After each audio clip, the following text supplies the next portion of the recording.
కోసం వచ్చాడుగా అదిగదిగో అడుగుల సడి వినపడలేదా అగ్గి పిడుగు లాంటి రూపు కనపడలేదా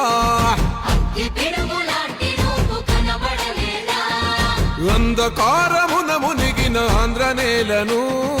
పదం దొక్కి కాపాడగ లోకేశన్నో